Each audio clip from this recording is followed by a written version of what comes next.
Matthias, this is clearly a Time and Tide guy, because that was one of the best watch stories I've ever heard unprompted.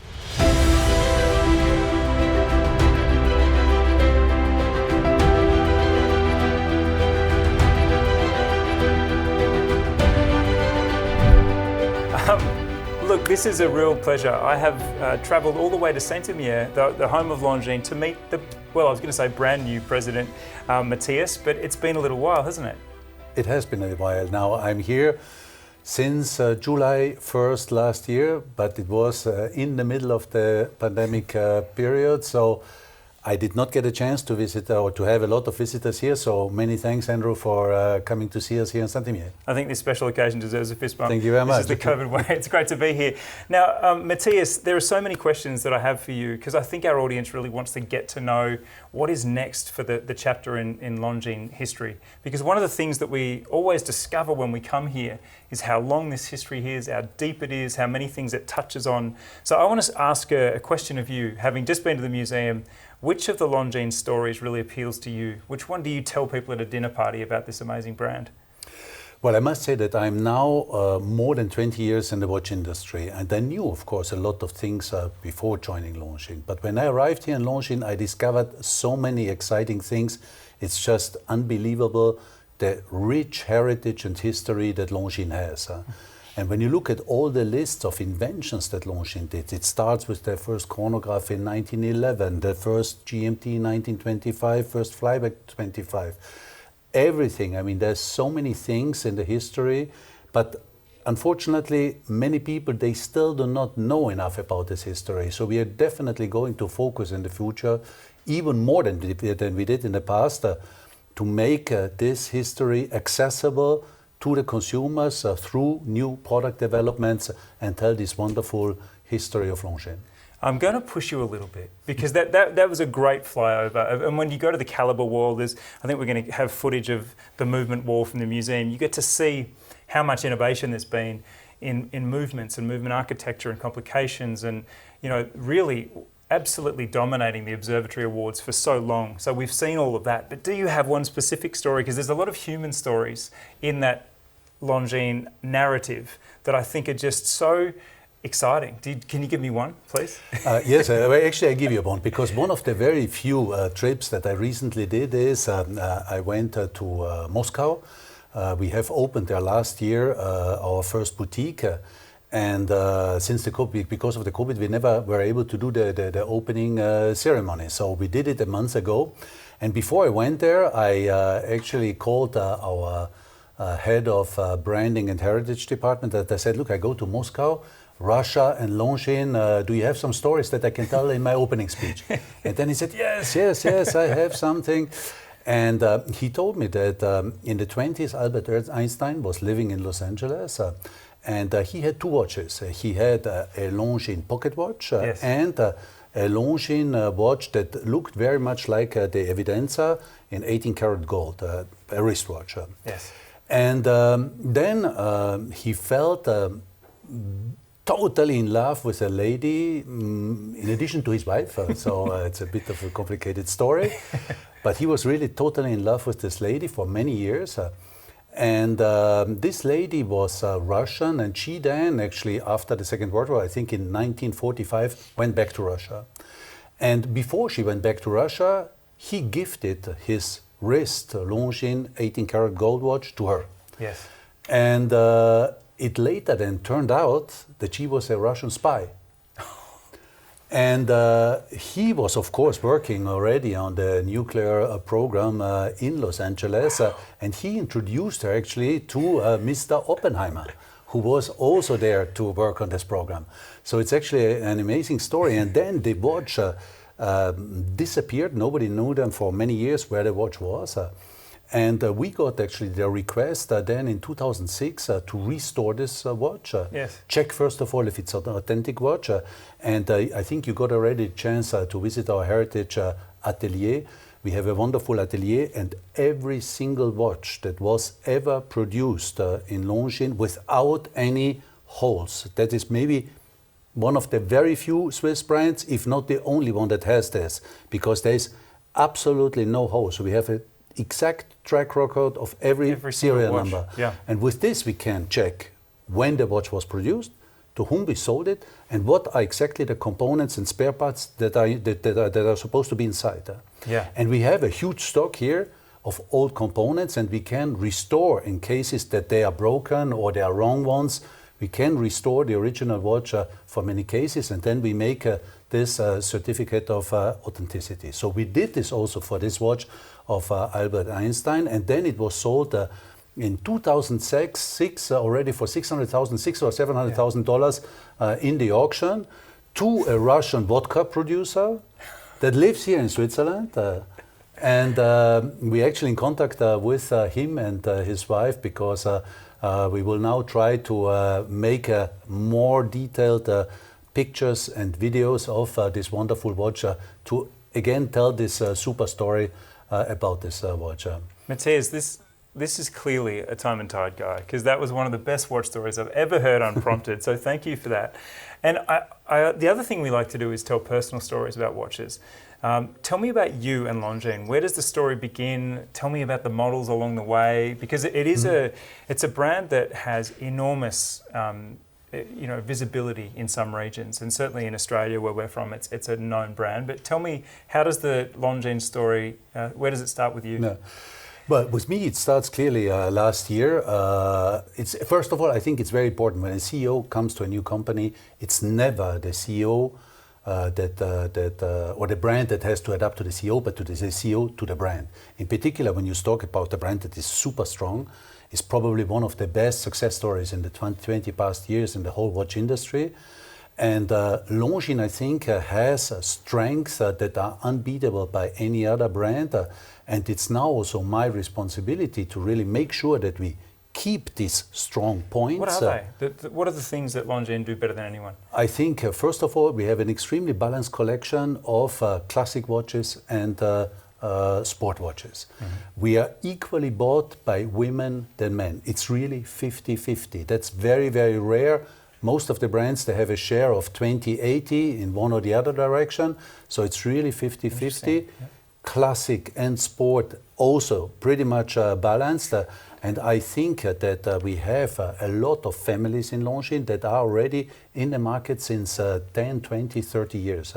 And that shows how stable the brand is, how strong these products are, how timeless these products are. And of course, building on these strong points in connection to a super rich history is a fantastic challenge. And you and Longines, when was your first Longines? When was the first one you remember? Did your dad wear a Longines? Tell me, does it come into your story at all before last year? You mean before I even came here? As in the brand. I mean, we all are aware of the brand. Did you have any, or were there models that you looked at and wanted? Well, actually, I was very, very surprised when I was once on a business trip in Asia. And I saw how strong this brand not only is here in Europe or in Australia, but also in Asia. And this was for me really fascinating, because it's a market that is a relatively young market, and that the traditional old brand that is going to celebrate its 190th birthday next year became so strong in Asia is a huge success story. And I think they did, from the beginning when they entered in the market until today, everything just perfect. Yes. And you are wearing, I'm doing that super weird thing, Marcus. I hope you've been focusing on Matthias, because I've been trying to snoop your wrist, which is something that we do. It is the Legend Diver. It's this is the Fume Blue diver. It's the Legend Diver. And well, if you ask me, I really have, I would say, two preferences in the watches. It's the Legend Diver, and the other one is the Spirit. Yes. Why? Because, last year we launched the Spirit. And at the beginning, when we launched the Spirit, at the beginning everybody said, another watch brand that is launching pilot watches. But it's not another watch brand, it's the watch brand that launched pilot watches. Because when you look at the history of Longines, it started in the 20s with Charles Lindbergh, then Amelia Earhart, Howard Hughes, Weems, etc., etc. The watch was definitely the most linked to aviation from any Swiss watches in the whole history. Yeah. And it's very similar also with diving watches. And then, of course, when you can link these vintage watches with contemporary pieces like the Spirit we launched last year, using state-of-the-art technology like the silicon balance spring, which really helps us now to solve 80% of our problems in customer service because it makes the watch anti-magnetic. And put this link together from the past with present model is a fantastic story that we can tell today in the market to the consumers. And even the young consumers now, they show a very strong interest for vintage pieces, for watches that have a real authentic history. And I think this is a very important word for me. It has to be authentic because you know yourself, many brands are just making up a history. But when people found out that this is just, a lot of air, I think it's a lot of frustration and disappointment. Now, we have maybe in Longines the luxury, we have to pick in the history the most iconic and best part because otherwise it's so rich that we couldn't tell it in a shorter time. Now, my dream, and you haven't asked me this, Matthias, but if you said to me, Andrew, you could be the CEO of Longines for 5 minutes, what would you do? I know what I would do. I would go back to that movement wall and I would find a way to recreate some of these absolutely classic movements, or at least use them as a base, the 13ZN, the 13.33Z, these absolutely classic movements that changed the history of timekeeping. So tell me, in the way that Longines moves forward, you've hinted that the past is important, that stories are important, that authenticity is important. Do I get anything close to my dream? Do we get to see some of these amazing breakthroughs that have been forgotten? Because I think Longines, and you don't think of Longines when you think of complications, or I think there's a huge chunk of the past that's gone missing. Is that going to come back? Because I would really like it to. Well, congratulations, because it took me more than 5 minutes. But the conclusion is very similar to yours.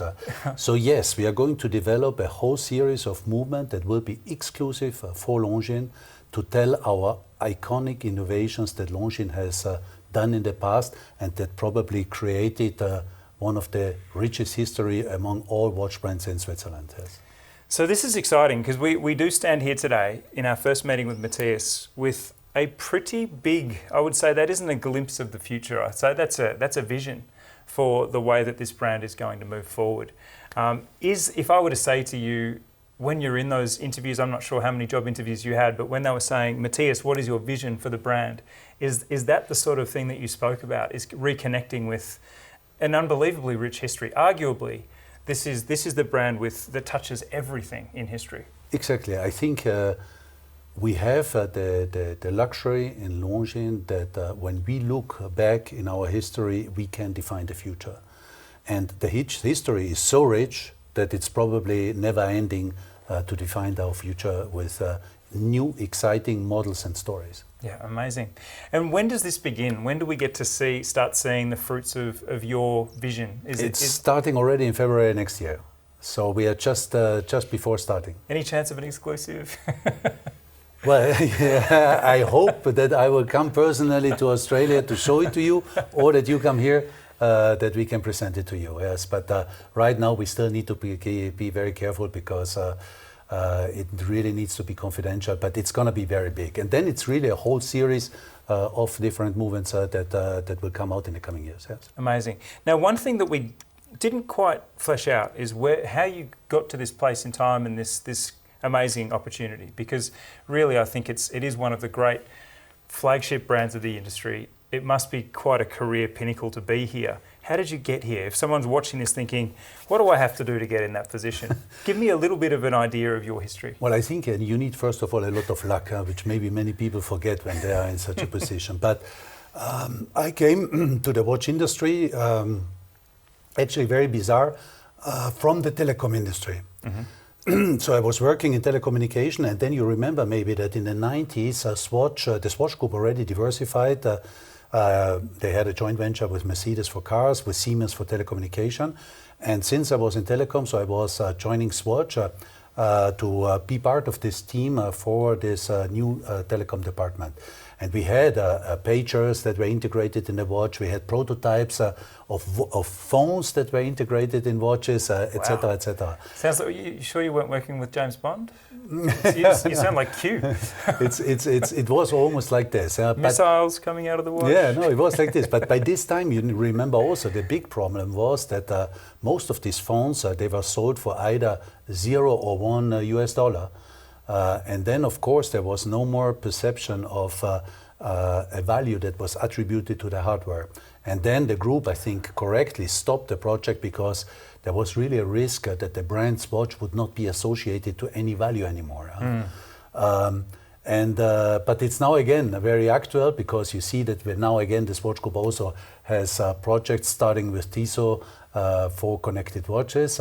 So it's again a very actual subject. But then when the group stopped this project, of course, you get very quickly and very easily fascinated by the world of watches. So I stayed in a group and then I was with Hamilton, Rado, and now with Longines since more than 1 year. Amazing. Now look, I think the last question I have is around Longines is a brand that is quite accessible to most. So most of us have a Longines story of some kind.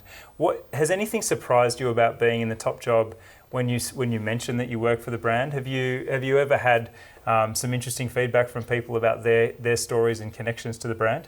Oh, totally, absolutely, yeah. And the nice thing is, because we have this heritage department here, and people are sending us so many watches here to get this certificate for authenticity, we still learn a lot of things. For example, we had to correct also some dates in history because we receive watches and according to what we have in our books, they were even produced earlier than we were currently or in the past writing in the book. So we need even to make some corrections. And that's something I think that is unique because we have this exact track record for all watches, and that's something super fascinating. And of course, if somebody finds somewhere in a drawer an old watch that is even 100 years old, and he sends it here to Longines, and he gets then the message from Longines, we can restore it, we can make it work, and we can give you a certificate that it's an authentic watch, and we tell you exactly which date it was produced and who it was sold to.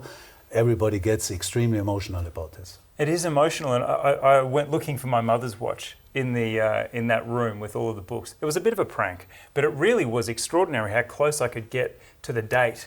So I probably stood a chance of finding her watch in this if I'd have had maybe another few months in there.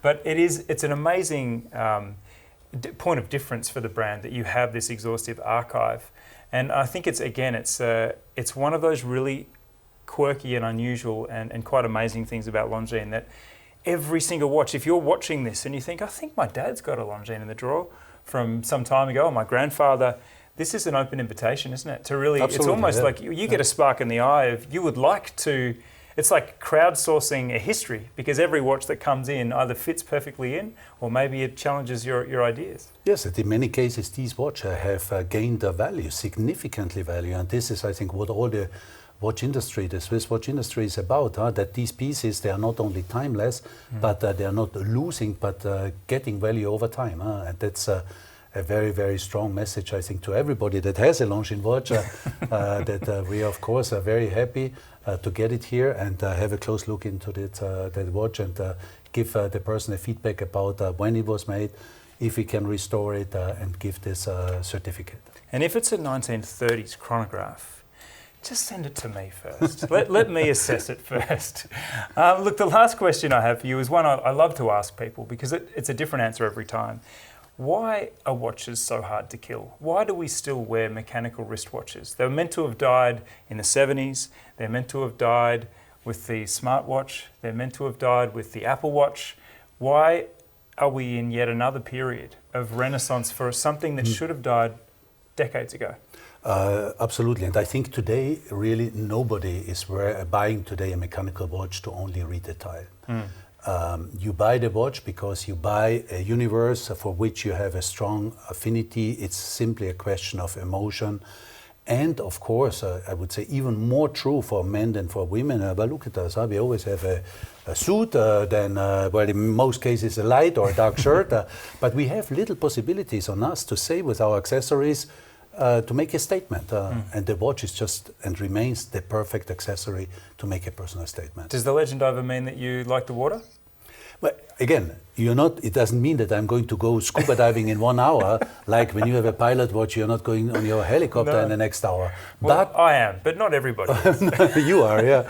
But I think it just shows your affinity for this whole universe of either aviation or diving that is associated with everything that goes with it. And also for us, Longines is of course very active now in the two domains of equestrian and skiing, but we don't limit it only on the competitive aspect or the competition aspect, but there's a whole universe of equestrian that interests us, because our slogan is elegance is an attitude. It's the slogan now for more than 20 years and definitely will be our slogan for the next 20 years, maybe one of the nicest slogans in the whole watch industry. Yeah. But it really reflects that behind this there's a lot more. You don't necessarily need to have or own a horse to admire and have an affinity and emotion for this world of equestrian. And the same is for skiing, because it's immediately associated with mountains, with the chalet area,